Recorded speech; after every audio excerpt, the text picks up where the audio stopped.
Good day, everyone. I want to thank our sponsors for today. Marilyn Gary Hoffman, Leil Nishmat, Gary's father, Usher Ben Yosef. 39th yard site is today in Shlomo Leah. Thank also Naomi and Yoni Nagler sponsoring today. Leil Nishmat Yoni's sister Sharona, Chaya Sharona Bat Shraga Feivel, Allah Shama's 20th yard site is today. Her Neshama Shvan Leah. And thank our weekly sponsors, Malki and Jeff Mayer, Leland Shmatchev's father, Moshe Azriel, Ben Chaim Simcha, Al Shalom, and thank Chaim for sponsoring as a schut for the son Benjamin and all our soldiers fighting in our defense, which is the issue that's front and center. And one of the things that we keep hearing from people, especially in America, what is the end game? What is the end game? What's going to happen in the end? And we're 2 weeks and 2 days into the war.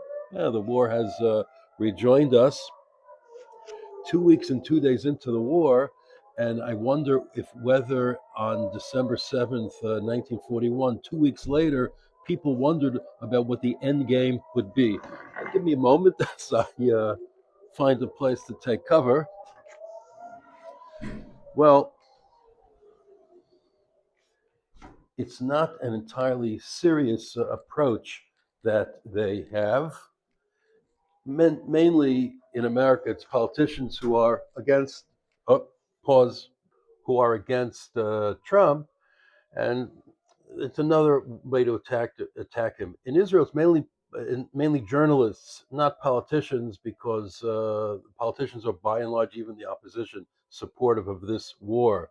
But nonetheless, it is a great unknown. So, in fact, where do we go from here? Hold on while I straighten out the mamad. All right, all in a day. The danger is past, Baruch Hashem. So, what are we looking at? I mean, obviously, unconditional surrender would be great, but Iran is today is a peculiar combination of Nazi Germany and Imperial Japan.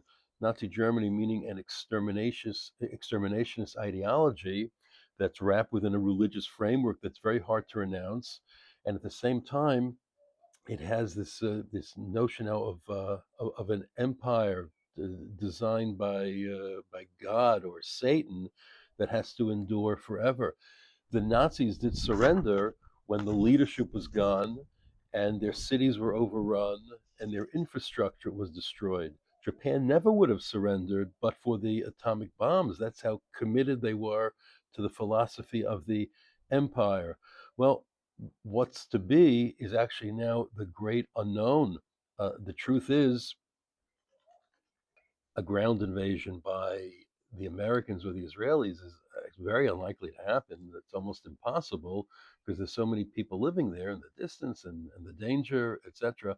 But the Iranian infrastructure has been so destroyed that maybe the way forward is for someone to step forward with the real. You could even have some symbolic type of Muslim, more moderate, normal Muslim leader represent that aspect of the Iranian mentality now, whereas having more normal people be functioning as the government. That's plausible, which is not to say that it is likely. And the main variable, which is today the unknown, is where are the people? We constantly that the Iranian people want freedom and they're this educated, middle class, materialist, secular, etc. All right, they'll wait to see it. Arming them is obviously, or if there's such a group, arming them even paramilitary and having, say, the periphery of Iran being taken over by different ethnic groups who live there, and then that already compresses the extent of the reign of the regime. So there are many possibilities, to be sure. Above all, we have to realize that we're in such a better position now than we were 3 years ago, certainly vis-a-vis our enemies.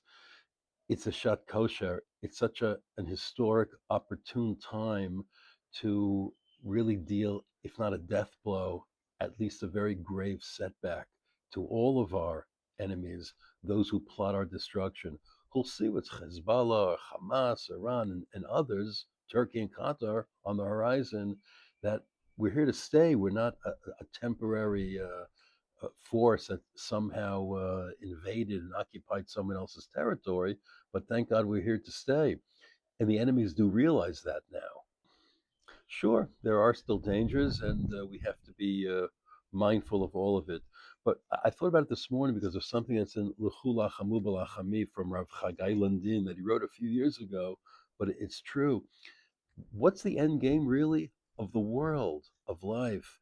He writes that we're in so much a better position now than we were hundreds or certainly thousands of years ago. The world is more moral. It doesn't seem like it, but it is.